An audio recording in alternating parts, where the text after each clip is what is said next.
சூரியன் அஸ்தமனமாகும் சமயத்தில் அவர்கள் அனுராதபுரத்தை அணுகினார்கள். இலங்கை தீவின் தொன்மைமிக்க அத்தலை நகரத்தை சற்று தூரத்திலிருந்து பார்த்தபோது வந்தியத்தேவன் அதிசயக் கடலில் மூழ்கிப் பேசும் சக்தியை இழந்தான். அனுராதபுரத்தை பற்றி அவன் பலர் சொல்ல கேள்விப்பட்டதுண்டு. அந்நகரை பற்றி அவர்கள் செய்த வர்ணனைகளிலிருந்து அதன் தோற்றம் இப்படி இருக்கும் என்று அவன் கற்பனை செய்து பார்த்ததும் உண்டு. ஆனால் அவனுடைய கற்பனையெல்லாம் அந்த மாநகரம் விஞ்சியதாய் இருந்தது. அம்மம்மா, இதன் மதில் சுவர்தான் எத்தனை பெரியது! எப்படி இருபுறமும் நீண்டு கொண்டே செல்கிறது! எந்த இடத்திலே அச்சுவர் வளைந்து திரும்புகிறது என்று தெரிந்து கொள்ளவும் முடியவில்லையே. மதில் சுவருக்கு உள்ளே எத்தனை எத்தனை கோபுரங்களும் ஸ்தூபங்களும் மண்டப சிகரங்களும் தலை தூக்கி கம்பீரமாக நிற்கின்றன. ஒன்றுக்கொன்று அவை எவ்வளவு தூரத்தில் நிற்கின்றன! இவ்வளவும் ஒரே நகரத்துக்குள்ளே, ஒரே மதில் சுவருக்குள்ளே அடங்கி இருக்க முடியுமா? காஞ்சி, பழையாறை, தஞ்சை முதலிய நகரங்கள் எல்லாம் இந்த மாநகரத்தின் முன்னே எம்மாத்திரம்? அசோக சக்கரவர்த்தியின் காலத்தில் பாடலிபுத்திரமும், விக்ரமாதித்தனின் காலத்தில் உஜ்ஜயினி நகரமும், கரிகால் வளவன் காலத்தில் காவேரி பட்டினமும் ஒருகால் இந்த நகரத்தை போல் இருந்திருக்கலாம். தற்காலத்தில் உள்ள வேறு எந்த பட்டணத்தையும் இதற்கு இணை சொல்ல முடியாது. மதில் சுவர் அதன் பிரதான வாசலும் நெருங்க நெருங்க நகரை நோக்கி செல்வோரின் கூட்டம் அதிகமாகி வந்தது. தமிழர்களும் சிங்களவர்களும் பிக்ஷுக்களும் இல்லறத்தாரும் ஆண்களும் பெண்களும் சிறுவர் சிறுமியரும் பெருங்கூட்டமாக சென்றார்கள். எல்லோரும் தேர் திருவிழாவுக்கு செல்கிறவர்களைப் போல் குதூகலமாக சென்றார்கள். அவர்களில் ஒரு சிலர் நமது பிரயாணிகள் மூவரையும் கவனிக்கவும் சுட்டி காட்டவும் தொடங்கினார்கள். இதை கண்டதும் பொன்னியின் செல்வர் மற்ற இருவருக்கும் சமிஞ்ஞை செய்துவிட்டு ராஜபாட்டையிலிருந்து விலகி குறுக்கு வழியில் சென்றார். மரங்களால் மறைக்கப்பட்டிருந்த ஒரு சிறிய செய்குன்றத்தின் அடிவாரத்தில் வந்து குதிரையை நிறுத்தினார். பின்தொடர்ந்து வந்த இருவரையும் பார்த்து, குதிரைகள் வெகு தூரம் வந்திருந்தன. சற்று நேரம் இளைப்பாறட்டும், நன்றாக இருட்டிய பிறகு நகருக்குள் போவோம் என்றார். குதிரைகள் மீதிருந்து மூவரும் இறங்கி கற்பாறை மீது உட்கார்ந்தார்கள். இவ்வளவு கூட்டமாக ஜனங்கள் போகிறார்களே, இன்றைக்கு இந்த நகரத்திலும் ஏதாவது உற்சவமோ என்று வந்தியத்தேவன் கேட்டான். இந்த நாட்டில் நடக்கும் திருவிழாக்களுக்கு பெரிய திருவிழா இன்றைக்குதான் என்றார் இளவரசர். ஈழ நாட்டில் ஏதோ யுத்தம் நடக்கிறது என்று கேள்விப்பட்டேன். இங்கே வந்து பார்த்தால் ஒரே உற்சவமாய் இருக்கிறதே என்றான் வந்தியத்தேவன். பழையாறையில் ஸ்ரீ ஜெயந்தி உற்சவம் நடந்தது என்று நீர் சொல்லவில்லையா? ஆமாம், ஆனால் பழையாறை சோழ நாட்டில் இருக்கிறது, அனுராதபுரம் ஈழ நாட்டில் இருக்கிறது. அதனால் என்ன? சோழ நாட்டிலும் சுந்தர சோழ சக்கரவர்த்தியின் ஆட்சிதான், ஈழ நாட்டிலும் அவருடைய செங்கோல் ஆட்சிதான். ஆனால் இந்த நாட்டில் இன்னும் பகைவர்கள் இருக்கிறார்களாமே. பகைவர்கள் எங்கேயோ இருக்கிறார்கள். அதற்கு இங்குள்ள ஜனங்கள் என்ன செய்வார்கள்? போர்க்களத்தில் போர் நடக்க வேண்டியதுதான், ஊர்ப்புறத்தில் உற்சவமும் நடக்க வேண்டியதுதான். திருமலை, நீ என்ன சொல்கிறாய் என்றார் இளவரசர். இங்கே வெளிப்பகைவர்கள் இருந்தால் அங்கே உள்பகைவர்கள் இருக்கிறார்கள். வெளிப்பகைவர்களை காட்டிலும் உள்பகைவர்களே அபாயமானவர்கள். ஆகையால் இளவரசர் இந்த நாட்டிலேயே உற்சவமும் யுத்தமும் நடத்தி கொண்டிருப்பது நல்லது என்று அடியேன் சொல்கிறேன் என்றான் ஆழ்வார்க்கடியான். அழகாய்தான் இருக்கிறது. வெளிப்பகைவர்களை விட உட்பகைவர்களே அபாயமானவர்கள் என்றால் அங்கேதானே நம் இளவரசர் இருக்க வேண்டும். அபாயம் அதிக உள்ள இடமே வீரபுருஷர்கள் இருக்க வேண்டிய இடம் அல்லவா என்றான் வந்தியத்தேவன். வீரம் என்றால் அசட்டுத்தனமாக சதிகாரர்களிடமும் கொலைக்காரர்களிடமும் போய் அகப்பட்டு கொள்ள வேண்டும் என்று அர்த்தமா? வீராதி வீரனாகிய நீ அங்கே போய் அகப்பட்டு கொள்வது தானே. எதற்காக தப்பி ஓடி வந்தாய் என்றான் திருமலை. போதும் போதும், நீங்கள் ஒரு யுத்தம் இங்கே ஆரம்பித்து விட வேண்டாம் என்று அருள்மொழிவர்மர் சமாதானம் செய்வித்தார். இருட்டிய பிறகு 3 பேரும் அந்நகருக்குள் பிரவேசித்தார்கள். அன்று யாத்ரிகர்கள் யாரையுமே கோட்டை வாசலில் தடுத்து நிறுத்தவில்லை. எல்லோரையும் தங்குதடையின்றி விட்டு கொண்டிருந்தார்கள். காவலர்கள் சும்மா நின்று பார்த்து கொண்டிருந்தார்கள். கூட்டத்தோடு கூட்டமாக நம் கதாபுருஷர்கள் மூவரும் நகருக்குள் பிரவேசித்து சென்றார்கள். அனுராதபுரத்தின் வீதிகளிலும் ஜனக்கூட்டம் அளவில்லாமல் இருந்தது. சாது சாது என்ற கோஷம் வானை அளாவியது. ஆங்காங்கு பல மாட மாளிகைகளும் விகாரங்களும் இடிந்து கிடப்பதை வந்தியத்தேவன் கண்டான். இடிந்து போன பல கட்டிடங்கள் புதுப்பிக்கப்பட்டிருப்பதையும் பார்த்தான். புதுப்பித்திருக்கும் திருப்பணி இளவரசர் கட்டளையின் பேரிலேதான் நடந்திருக்க வேண்டும் என்று தீர்மானித்து கொண்டான். இப்படியெல்லாம் இவர் செய்து வருவதன் நோக்கம்தான் என்ன? ஜெயிக்கப்பட்ட நாட்டின் மக்களுக்கு இவர் ஏன் இவ்வளவு சலுகை காட்டுகிறார்? 1000 ஆண்டுகளாக தமிழகத்துடன் அடிக்கடி சண்டை போட்டு வருகிறார்கள் இந்த சிங்கள அரசர்கள். இத்தகைய நெடுங்கால பகைவர்களின் தலைநகரத்தை அழித்து கொளுத்தி தரைமட்டமாக்குவதற்கு மாறாக இடிந்து போன கட்டிடங்களை புதுப்பித்து திருவிழாக்கள் நடத்த இவர் அனுமதித்து வருகிறாரே, இது என்ன அதிசயம்? இதில் ஏதோ மர்மம் இருக்கத்தான் வேண்டும். அது என்னவாய் இருக்கும்? வந்தியத்தேவனுடைய உள்ளத்தில் ஒரு விந்தையான எண்ணம் உதித்தது. ஆமாம், அப்படித்தான் இருக்க வேண்டும். சோழ நாட்டில் இவருக்கு உரிமை எதுவும் இல்லை. பட்டத்து இளவரசர் ஆதித்த கரிகாலர் இருக்கிறார். அவருடன் போட்டியிட மதுராந்தக தேவர் இருக்கிறார். ஆகையால் இந்த இலங்கை தீவில் இவர் ஒரு தனி ராஜ்யத்தை ஸ்தாபித்து சுதந்திர மன்னராக விரும்புகிறார் போலும். யார் கண்டது? இவருடைய விருப்பம் நிறைவேறினாலும் நிறைவேறலாம். குடந்தை ஜோதிடர் சொன்னார் அல்லவா, அருள்மொழிவர்மர் துருவ நட்சத்திரம் போன்றவர், அவரை நம்பினவர்களுக்கு ஒரு குறையும் இல்லை என்று. அத்தகைய வீரபுருஷரிடம் தான் வந்து சேர்ந்து விட்டதை நினைத்து அவனுடைய உள்ளம் மகிழ்ச்சியால் பூரித்தது. வெளிப்புறங்களில் இடிந்து இருளடைந்திருந்த ஒரு பழைய மாளிகையின் வாசலில் வந்து அவர்கள் நின்றார்கள். குதிரைகளின் மீதிருந்து இறங்கினார்கள். அந்த இடம் முக்கியமான வீதிகளிலிருந்து சற்று ஒதுக்குப்புறமாக இருந்தது. ஆகையால் அங்கே ஜனக்கூட்டம் இல்லை. இளவரசர் 3 தடவை கையை தட்டினார். உடனே இந்திர ஜாலத்தினால் நடந்தது போல் அந்த மாளிகையின் ஒரு பக்கத்தின் கதவு திறந்து வழி உண்டாயிற்று. ஆட்கள் யாருமே இருந்ததாக தெரியவில்லை. இளவரசர் இருட்டிலேயே நுழைந்து மேலே சென்றார். வந்தியத்தேவன் பின்னால் திரும்பி குதிரைகளின் கதி என்னவென்று ஆவலுடன் பார்த்தான். இளவரசர் குதிரைகளுக்கு வழி தெரியும் என்று கூறி வந்தியத்தேவனை கையை பிடித்து இழுத்துச் சென்றார். சற்று தூரம் இருளிலேயே நடந்தார்கள். பிறகு மினுக்கென்று வெளிச்சம் தெரிந்தது. பின்னர் பிரகாசமான ஒளி தென்பட்டது. அது ஒரு பழைய காலத்து அரண்மனையின் உட்புறம் என்று வந்தியத்தேவன் கண்டான். இங்கே கொஞ்சம் ஜாக்கிரதையாகவே இருக்க வேண்டும். மகாசேன சக்கரவர்த்தியின் அந்தப்புறம் இது. திடீரென்று சக்கரவர்த்தி விஜயம் செய்து நம்மை துரத்த பார்த்தாலும் பார்ப்பார் என்றார் இளவரசர். மகாசேனர் என்பவர் யார் என்று வந்தியத்தேவன் கேட்டான்.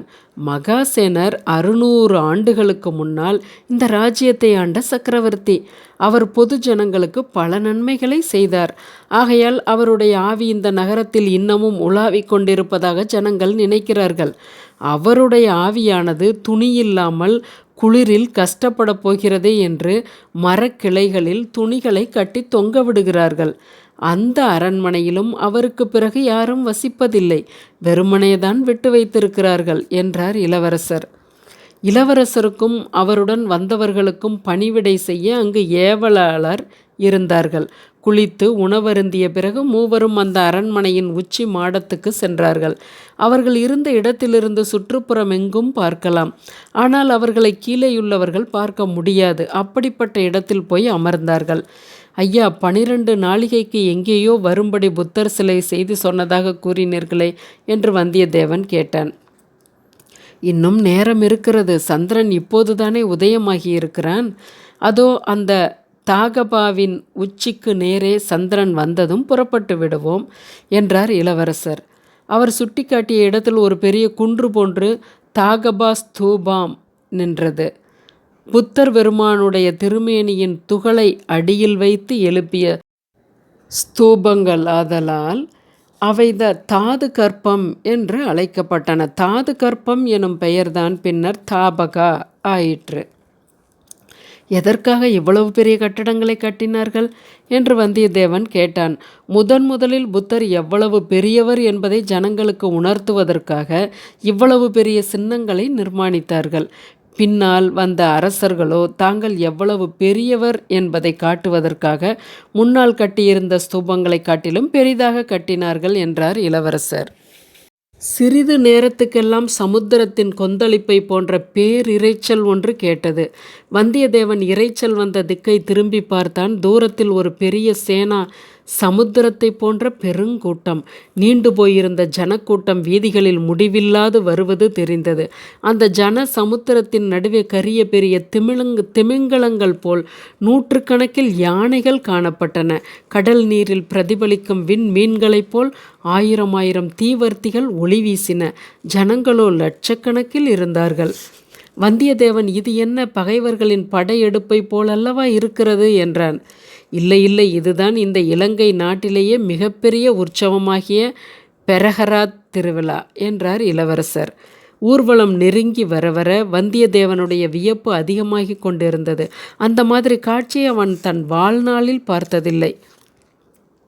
முதலில் சுமார் 30 யானைகள் அணிவகுத்து வந்தன. அவ்வளவும் தங்க முக படாங்களினால் அலங்கரிக்கப்பட்ட யானைகள். அவற்றில் நடுநாயகமாக வந்த யானை எல்லாவற்றிலும் கம்பீரமாக இருந்ததுடன் அலங்காரத்திலும் சிறந்து விளங்கியது. அதன் முதுகில் நவரத்னங்கள் இழைத்த தங்க பெட்டி ஒன்று இருந்தது. அதன் மேல் ஒரு தங்க குடை கவிந்திருந்தது. நடுநாயகமான இந்த யானையை சுற்றியிருந்த யானைகளின் மீது புத்த பிட்சுக்கள் பலர் அமர்ந்து வெள்ளி பிடிபோட்ட வெண் சாமரங்களை வீசிக்கொண்டிருந்தார்கள். யானைகளுக்கு இடையிடையே குத்து விளக்குகளையும் தீவர்த்திகளையும் இன்னும் பலவித வேலைப்பாடமைந்த தீபங்களையும் ஏற்றிக்கொண்டு பலர் வந்தார்கள். கரிய குன்றுகளையொத்த யானைகளின் தங்க முக படாங்களும் மற்ற ஆபரணங்களும் பிக்ஷுக்களின் கைகளில் அந்த வெண் சாமரங்களும் பல தீபங்களின் ஒளியில் தகதகவென்று பிரகாசித்து கண்ணை பறித்தன. யானைகளுக்கு பின்னால் ஒரு பெரும் ஜனக்கூட்டம். அந்த கூட்டத்தின் மத்தியில் சுமார் 100 பேர் விசித்திரமான உடைகளையும் ஆபரணங்களையும் தரித்து நடனமாடிக்கொண்டு வந்தார்கள். அவர்களில் பலர் உடுக்கையை போன்ற வாத்தியங்களை தட்டி கொண்டு ஆடினார்கள். இன்னும் பல வகை வாத்தியங்களும் முழங்கின. அப்பப்பா, ஆட்டமாவது ஆட்டம்! கடம்பூர் அரண்மனையிலும் தேவராட்டம் ஆடிய வெறி ஆட்டமெல்லாம் இதற்கு முன்னால் எங்கே நிற்கும்? சிற்சில சமயம் அந்த ஆட்டக்காரர்கள் விற்றென்று வானில் எழும்பி சக்கராகரமாக 2-3 தடவை சுழன்று விட்டு தரைக்கு வந்தார்கள். அப்படி அவர்கள் சுழன்றபோது அவர்கள் இடையில் கொஞ்சமாக தொங்கிக் கொண்டிருந்த துணி மடிப்புகள் பூக்கர குடைகளைப் போல சுழன்றன. இவ்விதம் 100 பேர் சேர்ந்தாற்போல் எழும்பி சுழன்றுவிட்டு கீழே குதித்த காட்சி காண்பதற்கு 2 கண்கள் போதவில்லை. 2000 கண்களாவது குறைந்தபட்சம் வேண்டும். ஆனால் அத்தகைய சமயங்களில் எழுந்த வாத்திய முழக்கங்களை கேட்பதற்கோ 2000 செவிகள் போதாது. நிச்சயமாக 2 லட்சம் காதுகளேனும் வேணும். அப்படியாக உடுக்கைகள், துந்துபிகள், மத்தளங்கள், செப்பு தாளங்கள், பறைகள், கொம்புகள் எல்லாம் சேர்ந்து முழங்கி கேட்போர் காதுகள் செவிடுபட செய்தன. இந்த ஆட்டக்காரர்களும் அவர்களை சுற்றி நின்ற கூட்டமும் நகர்ந்ததும் மற்றும் 30 யானைகள் முன்போலவே ஜாஜ்வல்யமான ஆபரணங்களுடன் வந்தன. அவற்றில் நடுநாயகமான யானையின் மேலும் ஒரு அழகிய வேலைப்பாடு அமைந்த பெட்டி இருந்தது. அதன் மேல் தங்கக்குடை கவிந்திருந்தது. சுற்றி நின்ற யானை மீதிருந்தவர்கள் வெண் சாமரங்களை வீசினார்கள். இந்த யானை கூட்டத்துக்கு பின்னாலும் ஆட்டக்காரர்கள் வந்தார்கள். இந்த ஆட்டக்காரர்களுக்கு நடுவில் ரதி, மன்மதன், முக்கண்ணையுடைய சிவபெருமான் வேடம் தரித்தவர்கள் நின்றார்கள். சுற்றி நின்றவர்கள் ஆடி குதித்தார்கள். இது என்ன, சிவபெருமான் இங்கு எப்படி வந்தார் என்று வந்தியத்தேவன் கேட்டான். கஜபாகு எனும் இலங்கை அரசன் சிவபெருமானை அழைத்து வந்தான். அதற்கு பிறகு இங்கேயே அவர் பிடிவாதமாக இருந்தார் என்றார் இளவரசர். ஓ வீர வைஷ்ணவரே, பார்த்தீரா? யார் பெரிய தெய்வம் என்று இப்போது தெரிந்ததா என வந்தியத்தேவன் கேட்டு மூடுவதற்குள் மற்றும் சில யானைகள் அதே மாதிரி அலங்காரத்துடன் வந்துவிட்டன. அந்த யானைகளுக்கு பின்னால் வந்த ஆட்டக்காரர்களுக்கு மத்தியில் கருடாழ்வாரை போல் மூக்கும் ரெக்கையும் வைத்து கொண்டிருந்த நடனக்காரர்கள் சுழன்றும் பறந்தும் குதித்தும் மூக்கை ஆட்டியும் ஆர்ப்பாட்டமாக ஆடினார்கள். அப்பனே, பார்த்தாயா, இங்கே கருட வாகனத்தில் எங்கள் திருமாலும் எழுந்தருளியிருக்கிறார் என்றான் ஆழ்வார்க்கடியான். மீண்டும் ஒரு யானை கூட்டம் வந்தது. அதற்கு பின்னால் வந்த ஆட்டக்காரர்களோ கைகளில் வாள்களும் வேல்களும் ஏந்தி பயங்கரமான யுத்த நடனம் செய்து கொண்டு வந்தார்கள். தாளத்துக்கும் ஆட்டத்துக்கும் இசைய அவர்கள் கையில் பிடித்திருந்த வாள்களும் வேல்களும் ஒன்றோடொன்று டனார் டனார் என்று மோதி சப்தித்தன. இவ்வளவுக்கும் கடைசியாக வந்த யானை கூட்டத்துக்கு பின்னால் ஆட்டக்காரர்கள் அவ்வளவு பேரும் 2 கைகளிலும் 2 சிலம்புகளை வைத்து கொண்டு ஆடினார்கள். அவர்கள் ஆடும்போது அத்தனை சிலம்புகளும் சேர்ந்து கலீர் கலீர் என்று சப்தித்தன. ஒரு சமயம் அவர்கள் நடனம் வெகு உக்கிரமாயிருந்தது. இன்னொரு சமயம் அமைதி பொருந்திய லலித நடன கலையாக மாறியது. இந்த காட்சிகளையெல்லாம் கண்டு பலவித சப்த விசித்திரங்களை கேட்டும் பிரமித்து நின்ற வந்தியத்தேவனுக்கு இளவரசர் இந்த ஊர்வல திருவிழாவின் வரலாற்றையும் கருத்தையும் கூறினார். தமிழகத்து அரசர்களும் இலங்கை அரசர்களும் நட்புரிமை பாராட்டிய காலங்களும் உண்டு. கடல் சூழ் இலங்கை கஜபாகு மன்னனும் சேரன் செங்குட்டுவனும் அவ்விதம் சிநேகமாய் இருந்தார்கள். சேரன் செங்குட்டுவன் கண்ணகி எனும் பத்தினி தெய்வத்துக்கு விழா நடத்திய போது கஜபாகு அங்கே சென்றிருந்தான். அந்நாட்டில் நடந்த மற்ற திருவிழாக்களையும் கண்டு களித்தான். பின்னர் ஒரு சமயம் சேரன் செங்குட்டுவன் இலங்கைக்கு வந்திருந்தபோது கஜபாகு மன்னன் விழா நடத்தினான். தமிழகத்தின் தெய்வங்களாகிய சிவபெருமான், திருமால், கார்த்திகேயர், பத்தினி தெய்வம் ஆகிய 4 தெய்வங்களுக்கும் ஒரே சமயத்தில் திருவிழா நடத்தினான். இந்த விழாக்களில் மக்கள் அடைந்த குதூகலத்தை கண்டு பின்னர் ஆண்டுதோறும் அந்த விழாக்களை நடத்த தீர்மானித்தான். புத்தர் பெருமானுக்கு அவ்விழாவில் முதலிடம் கொடுத்து மற்ற 4 தெய்வங்களையும் பின்னால் வரச் செய்து விழா நடத்தினான். அன்று முதல் அந்த விழா இலங்கையில் நிலைத்து நின்று மிகப்பெரிய திருவிழாவாக ஆண்டுதோறும் விடாமல் நடந்து வருகிறது. ஆனால் தெய்வங்களை எங்கும் காணவில்லையே என்றான் வல்லவராயன். ஒவ்வொரு யானை கூட்டத்திலும் நடுநாயகமாக வந்த யானை மீது வைத்திருந்த பெட்டியை பார்த்தீரா? பார்த்தேன். அந்த பெட்டிக்குள் தெய்வங்களை பூட்டி வைத்திருக்கிறார்களா? தப்பித்து கொண்டு தமிழகத்துக்கு போய்விடக்கூடாதென்று. இதை கேட்ட பொன்னியின் செல்வர் நகைத்துவிட்டு, அப்படி இல்லை, முதலில் வந்த யானை மீதிருந்த பெட்டிக்குள்ளே புத்த பெருமானுடைய பல் ஒன்றை பத்திரமாக பூட்டி வைத்திருக்கிறார்கள். புத்த சமயத்தார் இந்நாட்டில் போற்றி பாதுகாக்கும் செல்வங்களுக்குள்ளே விலைமதிப்பற்ற செல்வம் அது. ஆகையால் அந்த மனித பொருளை அழகிய பெட்டியில் வைத்து யானை மீது ஏற்றி ஊர்வலமாக எடுத்துச் சென்றார்கள் என்றார். பின்னால் வரும் பெட்டிகளுக்குள்ளே என்ன இருக்கிறது என்று வந்தியத்தேவன் கேட்டான். சிவன், விஷ்ணு, முருகன், கண்ணகி ஆகியவர்களின் பற்கள் கிடைக்கவில்லை. ஆகையால் அவற்றுக்கு பதிலாக அந்தந்த தேவாலயத்தின் தெய்வங்கள் அணியும் திரு ஆபரணங்களை அந்த பெட்டியில் பத்திரமாய் வைத்து கொண்டு போகிறார்கள் என்று இளவரசர் கூறினார். வந்தியத்தேவன் சிறிது சிந்தனையில் ஆழ்ந்திருந்துவிட்டு, ஆகா, தங்களுக்கு பதிலாக பெரிய பழுவேட்டரையர் மட்டும் இங்கே படையெடுத்து வந்திருந்தால் என்றான். அச்சமயத்தில் திருவிழா ஊர்வலத்தில் கடைசி பகுதி அந்த வீதி முடுக்கில் திரும்பிச் சென்றது. வாத்திய முழக்கம், ஜனங்களின் ஆரவாரம் இவற்றின் ஓசை குறையத் தொடங்கியது. குறிப்பிட்ட நேரத்துக்கு இன்னும் 1 நாழிகை தான் மிச்சமிருக்கிறது, வாருங்கள் போகலாம் என்று இளவரசர் மேடையிலிருந்து இறங்கினார். மூவரும் கீழே வீதிக்கு வந்தார்கள். ஊர்வலம் சென்றதற்கு நேர் எதிர்பக்கம் நோக்கி நடந்தார்கள். நகர மக்கள் அனைவரும் பெராகத் திருவிழாவில் ஈடுபட்டிருந்தபடியால் இவர்கள் போன வீதிகளில் ஜன நடமாட்டமே இல்லை. சிறிது நேரத்துக்கெல்லாம் ஒரு விஸ்தார ஏரியின் கரைக்கு வந்து சேர்ந்தார்கள். அந்த ஏரியில் தண்ணீர் ததும்பி கரையில் அலை மோதி கொண்டிருந்தது. சந்திர கிரகணங்கள் அந்த அலைகளில் தவழ்ந்து விளையாடி வெள்ளை அலைகளாக செய்து கொண்டிருந்தன. ஏரிக்கரையிலிருந்து கீழே இறங்கி சென்றார்கள். அவ்விடத்தில் செண்பக மலர்களின் நறுமணம் பரவி இருந்தது. இன்னும் பல வகை புஷ்ப செடிகளில் வெள்ளை மலர்கள் கொத்து கொத்தாக பூத்து திகழ்ந்தன. ஆங்காங்கே சிறிய சிறிய குன்றுகளும் படித்துறை தடாகங்களும் காணப்பட்டன. தடாகம் ஒன்றின் மேலே அமைந்திருந்த அத்தகைய சிங்கமுக துவாரத்திலிருந்து நீர் அருவி பொழிந்து கொண்டிருந்தது. அந்த தடாகக்கரை அருகில் நெருங்கிச் சென்று மூவரும் நின்றார்கள். அனுராதபுரத்துக்கு வெளியே சாலை ஓரத்தில் நின்ற புத்தர் சிலையின் தோற்றம் வந்தியத்தேவனுடைய மனக்கண் முன்னால் வந்தது. சிலையின் அடி பீடத்தில் வரிசையாக வைத்திருந்த தாமரை மொட்டுக்களை இளவரசர் எண்ணி பார்த்து 12 என்று சொன்னார். அவை 12 நாளிகையை குறித்தன போலும். தாமரை மலர்களாய் இராமல் மொட்டுக்களாய் இருந்தபடியால் இரவை குறித்தன போலும். அந்த மொட்டுக்களுக்கு அருகில் இருந்த சிங்க முகத்து கிண்டியும் வந்தியத்தேவனுடைய நினைவில் இருந்தது. அந்த பாத்திரம் இந்த சிங்கமுக அருவி விழும் தடாகத்தை குறிப்பிட்டது போலும்.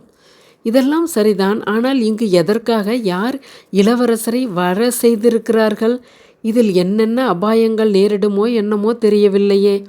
ஆயுதம் ஒன்றுமே கொண்டு வரக்கூடாது என்று இளவரசர் தடுத்ததன் கருத்தென்ன? ஒருவேளை இங்கு ஏதேனும் காதல் நிகழ்ச்சி நடைபெறப் போகிறதோ? இந்த நினைவு வந்ததும் வந்தியத்தேவனுடைய உள்ளம் கொந்தளித்தது. அவனுடைய மனம் கடல் கடந்து பழையாறைக்கு பாய்ந்து சென்றது. இளைய பிராட்டியும் வானதி தேவியும் இவன் மணக்கண் முன் வந்தார்கள். இளவரசரின் வாயை பிடுங்கி பார்க்கலாம் என்று வந்தியத்தேவன் எண்ணினான். ஐயா, இந்த இடத்தை பார்த்தால் பழைய காலத்து அரண்மனை நந்தவனம் மாதிரி அல்லவா தோன்றுகிறது? ஆம், இது அரண்மனை நந்தவனம் இருந்த இடம்தான். 1000 ஆண்டுகளுக்கு முன்னால் இந்த நந்தவனத்தையொட்டி துஷ்டகமனுவின் அரண்மனை இருந்தது.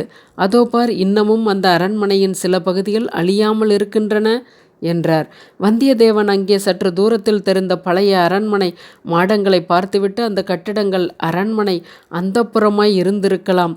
இந்த தடாகத்தில் அரசலங்குமரிகள் இறங்கி ஜலகிரீடை செய்து மகிழ்ந்திருப்பார்கள் என்றான். இந்த நந்தவனத்திலே நடந்த அதிசயமான சம்பவம் வேறு ஒன்று உண்டு. 1000 வருஷத்துக்கு முன்னால் நடந்தது. துஷ்டகமனு மன்னனின் புதல்வன் சாலி என்பவன் இங்கே ஒரு நாள் உலாவிக் கொண்டிருந்தான். ஒரு பெண் இந்த தடாகத்தில் தண்ணீர் மொண்டு புஷ்பச் செடிகளுக்கு ஊற்றிக்கொண்டிருப்பதை கண்டான். அந்த பெண்ணிடம் காதல் கொண்டான். அவள் ஒரு சண்டாள பெண் என்றும் அவள் பெயர் அசோகமாலா என்றும் அறிந்தான். சண்டாள பெண்ணாய் இருந்தாலும் அவளையே மணந்து கொள்வேன் என்று பிடிவாதம் பிடித்தான். அப்படியானால் நீ சிம்மாசனம் ஏற முடியாது என்று தந்தை கூறினார்.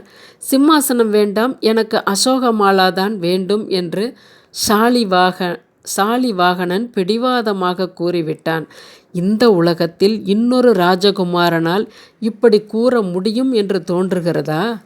இவ்வாறு பொன்னியின் செல்வர் கூறியபோது கோடிக்கரை கடலில் படகு செலுத்திய சமுத்திரகுமாரியின் நினைவு வந்தியத்தேவனுக்கு வந்தது. ஆகா, ஒருவேளை இவரும் இந்த பெண்ணை நினைத்து கொண்டுதான் இந்த கதையை சொல்கிறாரோ? பூங்குழலியின் பேச்சை எப்படி எடுக்கலாம் என்று அவன் எண்ணிக்கொண்டிருந்த போது அங்கே ஓர் அதிசயம் நிகழ்ந்தது. சிங்கதாரை தடாகத்தின் பின்புற சுவரில் உட்பக்கம் குழிவாக அமைந்து அதற்குள்ளே இருவர் அமரும்படியான ஒரு கல் ஆசனம் இருந்தது. அப்படி அமைந்திருந்த அறையின் ஓரத்தில் திடீரென்று விளக்கு வெளிச்சம் காணப்பட்டது. விளக்கை பிடித்து கொண்டிருந்தவரின் கரம் முதலில் வெளிவந்தது. பிறகு புத்த பிட்சு ஒருவரின் திருமுகம் காணப்பட்டது. வந்தியத்தேவன் அந்த இந்திரஜால காட்சியை அடங்கா வியப்புடன் பார்த்து கொண்டு நின்றான். மேலே என்ன நடக்கப் போகிறது என்று தெரிந்து கொள்ளும் ஆர்வத்தினால் அவன் மூச்சும் சிறிது நேரம் நின்று இருந்தது. அடுத்த அத்தியாயத்தில் சந்திப்போம். பொன்னியின் செல்வன் நீங்கள் கேட்டுட்ருக்கிறது போல் உங்கள் வீட்டில் இருக்க பெரியவங்களுக்கு கேட்கணுன்னு ஆசைப்பட்டாங்கன்னா நம்மளோட பிளேலிஸ்ட்லேருந்து அவங்களுக்கு எடுத்து கொடுத்து உதவி பண்ணுங்கள். நன்றி.